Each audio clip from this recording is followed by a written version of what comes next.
लैला की माँ उसको कॉल करती है। वो उससे कहती है तुम्हारे डैड सुबह से पता नहीं कहाँ गायब है। उनको कॉल कर रहे हैं, मैसेज कर रहे हैं, वो किसी चीज़ का रिप्लाई नहीं दे रहे। उनका फ़ोन भी बंद आ रहा है, पता नहीं वो कहाँ चले गए। लैला कहती है सुबह से डैड गायब और आप मुझे अब फ़ोन कर रही हैं। वो आ जाएंगे मम्मी, परेशान मत हो। नहीं बेटा, वो तुम्हें पता ना वो बीमार है और पता नहीं सुबह से कहाँ चले गए, अभी तक उनका कोई अता पता नहीं है। अच्छा आप परेशान मत हो, मैं आती हूँ अभी। कुछ जो परेशानी थी वो तो मैंने आपको बता दी है, तो आप खुश है ना? तो मैं और भी ज़्यादा परेशान हो गई हूँ तुम्हारे लिए। देखो बेटा, हर बीमारी का कोई ना कोई इलाज होता है, लेकिन प्यार का इसका कोई इलाज नहीं है। अपनी माँ की बातें सुन रहा होता है, लेकिन नान का फ़ोन आता है, उसकी शक्ल बदलना शुरू हो जाती है। दुआन कॉल उठाते ही कहता है मैं बस आ रहा हूँ। और नवीन से कहता है अम्मी मैं जा रहा हूँ, मुझे बहुत जरूरी काम है। वो जा ही रहा होता है तो नवीन उसे कहती है तुम ऐसे चले जाओगे, अपनी माँ को प्यार भी नहीं करोगे, उसको गले भी नहीं लगाओगे और ना ही कहोगे तुम मुझसे प्यार करते हो। नान सोच में पड़ जाता है। नान आगे आता है, उसको प्यार करता है और वापस जाने लगता है। नवीन उसको फिर रोकती है, उसे कहती है मुझे गले नहीं लगाओगे और ना ही मुझे कहोगे कि तुम मुझसे प्यार करते हो। नान आता है, अपनी माँ को गले लगा लेता है और कहता है मैं आपसे बहुत प्यार करता हूँ। नवीन कहती है मेरे बेटे मैं तुमसे बहुत प्यार करती हूँ और चाहे कुछ भी हो जाए जिंदगी में मैं हमेशा तुम्हें प्यार करती रहूंगी, कभी तुम्हारा साथ नहीं छोड़ूंगी। नान बाहर निकलता है, फिर उसको याद आता है उसकी तो गाड़ी नहीं है यहाँ पर। नान कहता उफ अब क्या करना पड़ेगा, टैक्सी मंगानी पड़ेगी। टैक्सी मंगाने के लिए मोबाइल निकालता बाहर। लैला आ जाती है, वो उससे कहती तुम कहीं जा रहे हो? नान कहता हाँ मुझे काम था, फिर मुझे याद आई मेरी तो गाड़ी यहाँ पर नहीं है, मैं तुम्हें वहाँ तक छोड़ देती हूँ, फिर तुम अपनी गाड़ी वहाँ से पिक कर लेना। यहाँ पर मुराद यास्मीन को कॉल करता है, उसे कहता है ये हमारी बात हुई थी ना, हमने आज यहाँ पर मिलना था। मैं बहुत बिजी हूँ मुराद, मुझे बहुत सारे काम है, मैं बहुत थकी भी हुई हूँ, मैं नहीं मिल सकती तुमसे। कोई बात नहीं, मैं तुम्हारे घर आ जाता हूँ, वहाँ बैठ के हम लोग ड्रिंक भी कर लेंगे। ड्रिंक कर लेंगे? क्या मतलब तुम्हारा? हम यहाँ पर कोई बातचीत करने बैठ रहे हैं? हमारे बीच में कुछ चल रहा है? क्या बात हुई तुम्हारी? अरे गुस्सा क्यों कर रही हो? मैं तो तुम्हें वैसे ही कह रहा हूँ कि हम लोग वहाँ बैठ के आराम से बात कर लेंगे, और तो मेरा कोई मतलब नहीं था इस बारे में। देखो मुराद, मुझे तुमसे कोई बात नहीं करनी, ना ही मैं तुम्हें कोई अच्छे से जानती हूँ। मैं तुम्हें जानती हूँ ना, मैं तुम्हारी से कोई बात करनी है, तो तुम क्यों मेरे पीछे पड़े हुए हो? अच्छा ठीक है, मैं फोन बंद कर रही हूँ, मैं बहुत थकी हुई हूँ। यास्मीन मुराद पे गुस्सा करती है, उससे जान छुड़ाती है। नान कहता है क्या हुआ तुम्हें लैला, तुम परेशान लग रही हो? हाँ क्योंकि मेरे सुबह से डैड नहीं मिल रहे। मॉम का फोन आया था, वो कह रही है कि डैड सुबह से घर नहीं आए, ना ही उनका कॉल मिल रहा है, ना ही उनका कोई मैसेज आ रहा है। हमें सब लोग बहुत परेशान है, मैं उनके पास ही जा रही हूँ। कहीं ये ना हो कि तुम्हारे डैड को कुछ हो गया हो, नहीं कहीं वो गिरे पड़े हो। मैंने बताया था ना कि तुम्हारे डैड को हार्ट का प्रॉब्लम है, और उन्हें कुछ हो गया हो तो क्या करोगी तुम? ऐसे भी तुम्हें किसी हॉस्पिटल में चेक कराना चाहिए। नान तुम ये कैसी बातें कर रहे हो? कैसी बातें कर रहा हूँ, मैं तुम्हें सच बता रहा हूँ। तो ना तुम्हारे डैड को हार्ट की प्रॉब्लम है, तो कभी पता नहीं ना होता कि बंदे घबराहट में या किसी परेशानी में उनको कुछ हो जाए, तो तुम क्या करोगी लैला? बस चुप कर जाओगे नान, फजूल बातें मत करो। तुम मुझे हौसला देने के बजाय मुझे डरा रहे हो। मैं तुम्हें और क्या कहूँ लैला? ये ना हो कि वो किसी लड़कियों के साथ हो या किसी से मिलने गए हो। क्या कहती है नहीं ऐसा कभी नहीं हो सकता, मेरे डैड ऐसा कभी कर ही नहीं सकते। अच्छा ठीक है तुम परेशान मत हो, तुम्हारे डैड मिल जाएंगे तुम्हें। लैला को किनान की बात अजीब लगती है, फिर लैला ईजी हो जाती है, लेकिन क्योंकि लैला को उस किनान पे कभी शक हो ही नहीं सकता। लैला को क्या पता कि जो उसके साथ बंदा बैठा है ये उसके बाप के पास ही जा रहा है इस टाइम। दुआन लैला से कहता है कि उसको यहाँ पर पेट्रोल पंप के पास ही उतार दे। लैला उसको वहाँ पर उतार देती है। ओके नान लैला को हौसला देती। फिर दुआन लैला से कहता है हमारे पास लाइटर है। फिर लैला गाड़ी से अपना लाइटर दुआन को देती है और केनान उसको जलाकर देखना शुरू हो जाता है। तो उसका इरादा अकरम को जलाकर मारने का है। लैला घर आती है, चांदे बहुत परेशान होती है, रोना शुरू हो जाती है अकरम की परेशानी में। लैला कहती है आप मुझे अभी बता रही है, आपने मुझे सुबह क्यों नहीं बताया? शाहिंदे कहती है हमें नहीं पता था कि इतनी देर हो जाएगी, हमें तो लग रहा था कि वो वापस आ जाएंगे। लैला कुछ करो ना, कुछ तो करो। हम अभी कुछ नहीं कर सकते अम्मी, अभी 24 घंटे नहीं हुए डैड को गायब हुए। जब तक 24 घंटे पूरे ना हो जाएं तो पुलिस कोई काम नहीं कर सकती। यानी तुम इतनी देर इंतजार करोगी कि डैड को कुछ हो जाए? इतनी देर में डैड को पता नहीं क्या से क्या हो जाएगा। क्या करो, यही प्रोसीजर है, ऐसे ही काम चलता है नूरे, कुछ नहीं कर सकती इस टाइम। हाँ तुम तो कुछ कर ही नहीं सकती, तुम किसी काम की नहीं हो, तो चाहती हो डैड को कुछ हो जाए। नूरे लैला पे अपना सारा फ्रस्ट्रेशन निकालती है। लैला भी उसको बोलती है, लेकिन ताहिर उन दोनों को पीछे करता है, उन दोनों को चुप करके बिठवाता है। यहाँ पर इंस्पेक्टर रफीक को कॉल करती है, उसको अपने बाप का बताती है, उसको अपने बाप को ढूंढने को कहती है, तमाम हॉस्पिटल्स में और जो भी जगह है वहाँ पर उसको ढूंढने को कहती है। नवीन तोरान को बताती है कि मैंने केनान से बात की थी, लेकिन केनान मेरी बात नहीं माना। उसको कहा था कि तुम डॉक्टर सोहेल से मिलो, वो बहुत अच्छे साइकियाट्रिस्ट है, वो तुम्हारी मदद करेंगे। उसने कहा कि वो बिल्कुल ठीक है, उसको चीजों की जरूरत नहीं है। नान ठीक नहीं है, तोरान बिल्कुल ठीक नहीं है। और तो और उसने मुझे एक और बात बताई है। कैसी बात? उसको किसी से प्यार हो गया। सारा टाइम मुझसे उसी की बातें करता रहा है। तुमने उससे पूछा नहीं कि किससे प्यार हुआ है या कौन है वो लड़की? नहीं, मैंने उससे पूछा नहीं इस बारे में। नान के ज़हन में लैला आती है, तो तुम फिक्र मत करो, हम कुछ करेंगे इस बारे में। लैला ताहिर से कहती है मुझे तुमसे कुछ बात करनी है। जो कुछ भी हुआ यास्मीन ने मुझे इस बारे में बताया। बेशक जो भी हुआ बहुत गलत हुआ, आज वो सिर्फ एक एक्सीडेंट था, मेरा कोई कसूर नहीं है सब में। ताहिर तुम्हारे लिए अच्छा होगा कि तुम यास्मीन से दूर रहो, उसको अपनी जिंदगी में लाने की कोशिश मत करो। मैं उससे इत्तेफाकन उस दिन पुलिस स्टेशन में मिला था, उसके बाद तो मैं सिर्फ उससे हालचाल पूछने के लिए मैं सिर्फ मिला था उससे। हाँ तुम तो यही कहोगी जैसे मैं तुम्हारी दोस्त को खा जाऊंगा ना। क्या मत करो, तुम्हारी दोस्त को कुछ नहीं होगा। पीछे खड़ी नूरे उन लोगों की बातें सुन रही होती है। ताहिर कहता है तुम तो मुझसे वैसे ही नफरत करती हो, नजरों में हमेशा कातिल ही रहूंगा। सिर्फ उसको देख रही होती है, उसको कोई जवाब नहीं देती। ताहिर उस पर गुस्सा करके वहाँ से चला जाता है। उसके जाने के बाद लैला रोती हुई कहती है मैं खाली सिर्फ यास्मीन की भलाई के लिए नहीं कह रही थी, दुआन आता है उसी जगह पर जहाँ पर इदरीस ने अकरम को छुपा के रखा होता है। इदरीस कहता है देखो उसने अभी तक कुछ बोला नहीं है कि मौत तो मेरे हाथों लिखी है इदरीस, एक ना मैं उसको वैसे तड़पा तड़पा के मारूंगा। हाँ हाँ मैं तो सब जानता हूँ तुम्हारी बात है, मुझे पता था कि तुम कुछ ना कुछ तो करोगे। जब तुम अपनी गाड़ी में सोए हुए थे ना, मैंने अकरम को तुम्हारी गाड़ी से निकाल के अपनी गाड़ी में डाल लिया था। देखो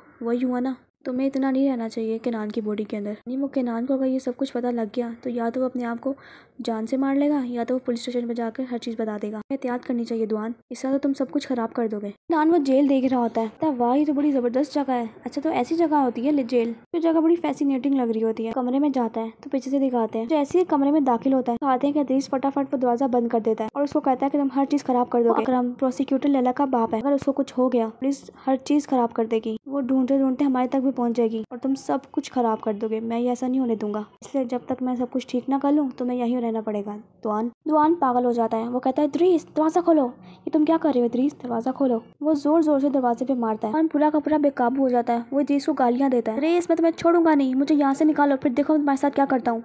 इदरीस मुझे बाहर निकालो। दुआन बहुत चीखता है। इदरीस एक अकरम के पास जाके वीडियो कॉल पे दुआन को लेता है और सामने लगा के कहता है इस तरह तुम हम लोग को देख सकते हो। और इदरीस उसे कहता है कि हाँ तो अकरम साहब फिर मुझे बताएं सितंबर 1995 का आपसे ताल्लुक है या नहीं, और हाँ झूठ मत बोलना, अगर तुम्हारा उस रात से ताल्लुक ना होता तो आज तुम यहाँ पर भी ना होते। अकरम कहता है मेरा उस दिन से कोई ताल्लुक नहीं है, मुझे छोड़ दो, मैंने कुछ नहीं किया, मैं तुमसे कहता हूँ मुझे छोड़ दो। देखो अकरम सच सच बता दो, ये झूठ बोल रहा है, मुझे बाहर निकालो, मैं इसको मुंह से बिलवाऊंगा, निकालो मुझे बाहर, इदरीस मुझे बाहर निकालो। तुमने वहाँ पर आग क्यों लगाई थी, वो तमाम बच्चे मासूम से उन सबको तुमने मार दिया। मुझे नहीं पता था कि वहाँ पर बच्चे हैं, उन्होंने मुझसे कहा था ये खाली बिल्डिंग है, मुझे कुछ नहीं पता, मुझे कुछ नहीं पता, मैंने कुछ नहीं किया, उन लोगों ने जो भी किया वो उन लोगों ने किया, मैं मासूम हूँ, मेरा कोई कसूर नहीं है। अगर तुमने कुछ नहीं किया तो तुम सारे सबूत क्यों मिटाते फिर रहे हो, सबके पीछे उन लोगों का हाथ है, मैंने कुछ नहीं किया। अच्छा तो फिर कौन है वो लोग, उनका नाम बताओ। मुझे नहीं पता वो लोग कौन है, मुझे नहीं पता, मुझे जाने दो यहाँ से, मेरे दिल का प्रॉब्लम है, मुझे दिल का प्रॉब्लम है, मुझे जाने दो यहाँ से, मेरी तबीयत ठीक नहीं है। दिल का प्रॉब्लम, तुम्हारे पास दिल होता ना तो तुम वो सब ना करते, उन मासूम बच्चों को ना मारते। दुआन का यहाँ बुरा हाल हो रहा होता है, वो हर चीज तोड़ फोड़ रहा होता है। यहाँ पर अकरम रो रहा होता है कि मैंने कुछ नहीं किया, मुझे जाने दो।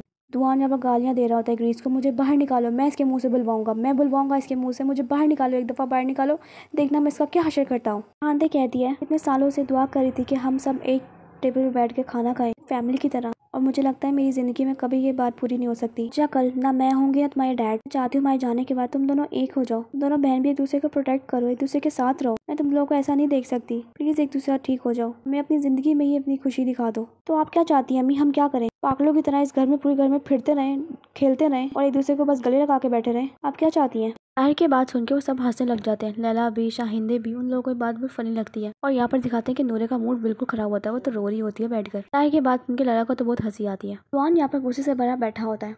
इदरीस आता है, वो से कहता है हाँ तो दुआन अगर तुम मुझे यकीन दिलाओ कि तुम बाहर निकल के मुझे कुछ नहीं करोगे, मुझे हाथ भी नहीं लगाओगे, तो मैं तुम्हें यहाँ पर निकाल देता हूँ। दुआन कहता है निकालो मुझे यहाँ से, मैं कुछ नहीं करूँगा, मुझे निकालो बस यहाँ से। देखो दुआन कोई बेवकूफ़ी वाली हरकत मत करना, उस अकरम को जीना होगा, अभी तुम उसको नहीं मार सकते हो। इदरीस दरवाज़ा खोल देता है। दुआन इदरीस को कुछ नहीं करता, उसको कहता है मैं उसका काम तमाम कर दूंगा आज। इदरीस कहता है देखो वो सिर्फ एक खिलौना था, उन लोगों ने उससे वो काम कराया, हम नहीं जानते कि वो लोग कौन है, सबके पीछे कौन लोग हैं, हमें पता करना होगा और इसके लिए हमें अकरम को जिंदा रखना होगा, तुम समझो मेरी बात को। दुआन को उसकी बात समझ आ जाती है, लेकिन दुआन होता बहुत गुस्से में है। दुआन को वापस घर जाने को कहता है, दुआन उसकी बात मानता है, वापस घर चला जाता है। यहाँ पर लैला परेशान हो रही होती है। शाहिंदे कहती है मुझे यकीन आ गया, मुझे सब्र आ गया, मुझे पता तुम्हारे डैड वापस आ जाएंगे, तुम भी परेशान मत हो, देखना उनको जल्दी खबर मिल जाएगी उनकी हमें। यहाँ पर लैला सुबह बाहर निकलती है वापस घर जाने के लिए। इंस्पेक्टर रफीक का उसको फ़ोन आता है, उनका अभी तक कोई अता पता नहीं होता। लैला देखती है बाहर ताहिर लेटा होता है, उसके पास कंबल नहीं होता। लैला ताहिर के पास जाती है, उसको अच्छे से कंबल ओढ़ती है, वो देखती रहती है। फिर पीछे से दिखाते हैं शाहिंदे आ जाती है उठकर। क्या कहती है अम्मी आप परेशान मत हो, डैड का अभी तक कुछ पता नहीं लगा, तो मुझे पूरी उम्मीद है कुछ ना कुछ जरूर पता लग जाएगा हमें। अभी तो मैं वापस जा रही हूँ पुलिस स्टेशन, इसलिए अब मैं चलती हूँ यहाँ से। अकरम इदरीस से जिद करता है वॉशरूम जाने की। इदरीस उसको लेकर जाता है वॉशरूम के लिए। उसने उसकी आंखों में पट्टी बांधी होती है और उसको कहता है कि आगे चलो और पट्टी खोलने की जरूरत नहीं है। अकरम को वो वॉशरूम लेकर जा रहा होता है। जब अकरम वॉशरूम में जाता है तो इदरीस कहता है हाँ तुम अब पट्टी उतार सकते हो, लेकिन खबरदार जो तुमने मुझे देखने की कोशिश की। अकरम वॉशरूम में जाकर वहाँ से भागने की कोशिश करता है, कोई जगह ढूंढ रहा होता है कि कहीं से वो निकल सके। इदरीस बाहर खड़ा अकरम को आवाज़ें दे रहा होता है। अकरम उसको कोई जवाब नहीं देता। जब वो उसको कोई जवाब नहीं देता तो वो उसको अंदर देखने के लिए जाता है। इदरीस जब उसको देखने के लिए अंदर जाता है तो दिखाते हैं कि अकरम उसको अंदर नहीं मिलता। वो आवाज़ें देता है तो फिर दिखाते हैं कि अकरम उसको अंदर दरवाजा बंद करके बंद कर देता है और वहाँ से भाग जाता है। इदरीस अकरम को आवाज देता रह जाता है, इदरीस दरवाजा खोलो, मैं तुम्हें छोड़ूंगा नहीं, जान से मार दूंगा मैं तुम्हें। इदरीस उसको कड़े में पीछा करता है और अकरम दिखाते हैं कि भागता भागता जंगल में पहुंच जाता है। सुबह अपनी माँ को कॉल करता है, उसको तो कुछ पता ही नहीं होता। उसे कहते हैं कभी मुझे माफ कर दे, आप मेरे घर पर आई हो, मैं वहाँ पर सो गया था, मुझे माफ कर दे। नवीन कहती है कोई बात नहीं बेटा, तुम्हारे सोते ही मैं भी घर वापस आ गई थी। नवीन को तो पता है कि दुआन बाहर गया था, लेकिन कैनान को इस बारे में कुछ याद नहीं होता। लैला घर वापस आ रही होती है, उसको हाई करता है, उसको रोकता है। कहती तुम घर कब आए थे? मैं तो रात को जल्दी घर आ गया था। नान कहता है तुम कुछ थकी थकी लग रही हो, अभी पुलिस स्टेशन से आई हो क्या? उसको देखती रहती है, फिर कहती है मैंने तुम्हें बताया तो था, मैं डैड को देखने के लिए गई थी, डैड कल से गायब है, अभी तक नहीं मिले। ओ हाँ मुझे याद आया, ने मुझे और भी बहुत कुछ बताया था। तो तुम्हारे डैड का क्या बना, वो मिले तुम्हें? नहीं, अभी तक तलाश जारी है, अभी तक तो कोई परफॉर्मेंस नहीं मिली उनकी। तुम तो थकी हुई होगी, तो तुम जाओ जाकर रेस्ट करो। नहीं, मुझे वापस पुलिस स्टेशन जाना है, इसलिए मैं वहीं पर जाऊंगी। अब नान के मोबाइल की रिंगटोन बजती है, एकदम से दुआन वापस आ जाता है, कॉल उठाता है। इदरीस उसे कहता है कि बहुत बड़ी प्रॉब्लम हो गई है, अकरम यहाँ से भाग गया है, वो भाग गया, अब हम क्या करेंगे? अब क्या होगा? तुमने उसको कैसे जाने दिया इदरीस? वो कैसे भाग गया? मैं उसको ढूंढने के लिए तो निकला हुआ हूँ, बिना हूँ कि वो लला के पास पहुंच जाए, किसी पुलिस स्टेशन में पहुंच जाए, हमारे लिए बहुत मुश्किल हो जाएगी। फिर मैं उसको ढूंढने के लिए निकला हूँ, तुम भी कोशिश करो कि यहाँ पर आ जाओ। हम भागता भागता एक आदमी के साथ टकराता है, उस आदमी से उसका मोबाइल मांगता है, वो मोबाइल फोन पकड़ता है और पुलिस को कॉल मिला देता है। पुलिस को बताता है कि वो किधर है और कोई आदमी उसके पीछे पड़ा हुआ है। उस पुलिस स्टेशन वाले को बता रहा होता है तो सामने देखता है कि सामने इदरीस खड़ा होता है। अल्लाह गलत करे, वो फिर वहाँ से भागने की कोशिश करता है। इदरीस से बचता बचता जंगल के दूसरी साइड पे भागता है। वहाँ लला के पास जाता है कि शायद उसको कोई खबर मिली हो अपने बाप की। तो यहाँ पर आकर लला से बात करने लगता है तो लला को कॉल आ जाती है। लला कॉल उठाती है तो उसको पता लगता है कि उन्हें उसके बाप की कोई इन्फॉर्मेशन मिली है, जहाँ पे एक आदमी ने कॉल करके किसी को बताया कि वहाँ पर कोई लोग उसके पीछे पड़े हुए हैं। जो लला ने अपने बाप का हुलिया बताया था उस आदमी से मिलता जुलता है। खुश हो जाती है कि उसके बाप को कोई बात तो पता लगी है। परेशान हो जाता है, लला से कहता है अरे ये तो बहुत अच्छी बात है, तुम्हारे बाप का पता तो लगा कुछ। कहती है हाँ, अब मैं वहाँ पर ही जा रही हूँ, मैं देखना चाहती हूँ कि मैं डैड ठीक है कि नहीं, तो मैं चलती हूँ यहाँ से। अकरम की जंगल में भागते भागते हालत खराब हो चुकी है, वो भागता भागता बिल्कुल जमीन पे गिर जाता है और फिर उठता ही नहीं है। लला के पीछे भागता है, लला को कॉल पे बात कर रही होती है, उनसे कहता है तुम अकेली मत जाओ, मैं तुम्हारे साथ चलता हूँ, तुम सारी रात की जागी हुई हो, तुम इतनी थकी हुई हो, मैं ऐसी हालत में ड्राइव नहीं करनी चाहिए, मैं ड्राइव करता हूँ, तुम बाहर निकलो, मैं तुम्हारे साथ चलूंगा। लला उसकी बात मान जाती है, पहले तो इनकार करती है, लला उसकी बात मान जाती है और फिर सीधे सीट पे बैठ जाती है। वो कान ताहिर को बताता है कि इस्मत सर बहुत नाराज है, वो हमें छोड़ेंगे नहीं, हम दोनों तबाह बर्बाद हो जाएंगे। ताहिर कहता है तुम फिक्र मत करो, हम सब ठीक कर लेंगे, मैं देख लूंगा सब कुछ, और फोन बंद कर देता है। फिर जब फोन बंद करके पीछे मोड़कर देखता है उसकी माँ उसके बाप के ऑफिस में कुछ ढूंढ रही होती है। फिर उसको देखकर उसके कमरे में जाता है, वो कहता है अम्मी अब मुझे आप सच सच बता दें कि आखिर ये सब कुछ हो क्या रहा है, आप यहाँ पर क्या ढूंढ रही है? नहीं बेटा, मैं तो वैसे बस चीजें चेक करी थी। अम्मी बस बहुत झूठ हो गया, बताएं मुझे आखिर क्या बात है, डैड ने कोई कत्ल किया या कोई क्राइम किया, मुझे बताएं आखिर ऐसा क्या हो गया। डैड हर वक्त परेशान रहते हैं, हर वक्त उनको कोई ना कोई कॉल आती रहती है। बेटा दरअसल जो भी तुम्हारे डैड ने किया ना वो सब तुम लोगों की खातिर किया। क्या किया डैड ने? वो सोच में पड़ जाती है शाहिन। ताहिर ने अपना फोन चार्ज पे लगाया होता है, नूरे उसका फोन उठाती है, उसका फोन ऑन कर लेती है, उसके फोन पे मैसेज देखती है वो यास्मीन वाले। वो देखती है कि यास्मीन को ताहिर ने खुद मैसेज किया था। कहती है मैंने तो ताहिर को खुद मैसेज किया था, जब मेरी उसकी जब मुलाकात हुई होगी ताहिर को उसने खुद मैसेज किया था। यास्मीन को उसने अपनी तरफ से खुद मैसेज किया। वो देख कर कहती है मैं तुम लोगों को छोड़ूंगी नहीं, तबाह कर दूंगी तुम दोनों को मैं। दिखाते लैला अपनी माँ को फोन करती है, उसको बताती है कि हमें डैड का कुछ बारे में पता लगा है, बस वहीं पर ही जाती हूँ, कुछ और पता लगता है तो मैं आपको बताऊंगी। आइंदे जब इजी हो जाती है तो वो उसको बताती है अब तुम जेल में थे तो तुम्हारे डैड ने किसी से लोन लिया था, वो लोन बहुत बड़ा था, बाद में तुम्हारे डैड वो लोन को पूरा नहीं कर सके, इसकी वजह से वो लोग उनको बहुत धमकियाँ देते हैं और उनको मारने की भी धमकी देते हैं, उनको बार बार फोन करते रहते हैं। कहता है अच्छा तो इसी वजह से डैड को बार बार फोन आता है और वो कहीं ना कहीं चले जाते हैं हमेशा। ताहिर सोच में पड़ जाता है, वो कहता है कि आपने मुझे सब कुछ पहले क्यों नहीं बताया।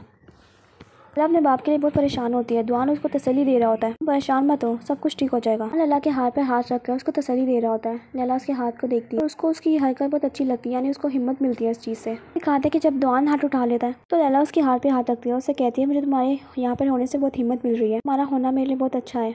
शाहिंदे को ताहिर कह रहा होता है आपने मुझे पहले क्यों नहीं बताया अम्मी, मैं कुछ ना कुछ करता, आप फिक्र मत करें, अब सब कुछ मैं देखूंगा, सब कुछ ठीक कर लूंगा। दुआन और लला वहाँ पर पहुंच जाते हैं, एक पुलिस फोर्स भी आई होती है वहाँ पर। दुआन इदरीस को कॉल करता है, उससे कहता है कि हमें कहाँ पर जाऊँ, सिर्फ हो सकता है अकरम के ढूंढने से पहले हमें उसको ढूंढना ही होगा, ये ना हो कि हमारा सारा प्लान खराब हो जाए। वहाँ पर जा रही होती है ढूंढने के लिए, दुआन बाहर निकल के आता है, उससे कहता है कि मैं तुम्हारे साथ चलता हूँ, मैं भी ढूंढता हूँ उनको, ऐसा करते हैं तुम सब इधर जाओ मैं इधर जाता हूँ, यानी हम लोग अगर मिलकर ढूंढेंगे तो वो जल्दी मिल जाएंगे। उसके कहने पर दूसरी साइड पे चले जाती है, दुआन सामने की तरफ जाता है। अकरम को ढूंढने की भरपूर कोशिश कर रहा होता है कि इससे पहले कि लैला उसको देख ले। यहाँ पर ये लोग उस आदमी को पकड़ने वाले जिसने उस जर्नलिस्ट को गोली मारी थी। जब वो किसी फार्मेसी बाहर निकलता है तो वो लोग उसको पकड़ लेते हैं। अकरम को ढूंढते ढूंढते एकदम दिखाते हैं कि दुआन को एक जूता मिलता है, और जब उसको देखता है तो वो दिखाते हैं कि वो उसकी तरफ चलता है और फिर सामने वो देखता है कि सामने अकरम पड़ा होता है ज़मीन के ऊपर।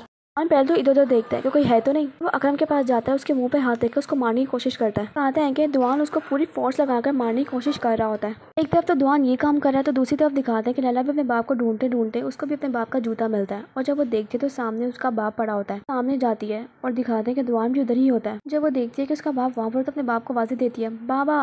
और दुआन पीछे मुड़ के देखता है कि लैला है। और यहाँ पर दिखाते हैं कि लैला सामने आ जाती है और अपने बाप को देखती है। और इतने में ही एपिसोड को खत्म कर देते हैं। ओके, फिर मिलते हैं नेक्स्ट एपिसोड में। अगर आपको मेरी एपिसोड अच्छी लग रही हो तो मेरे चैनल को लाइक और सब्सक्राइब जरूर करना, वीडियो को शेयर भी जरूर करना। अगर कोई और ड्रामा भी आप देखना चाहते हैं तो उसको भी जरूर बताना कमेंट सेक्शन में। Okay, bye bye.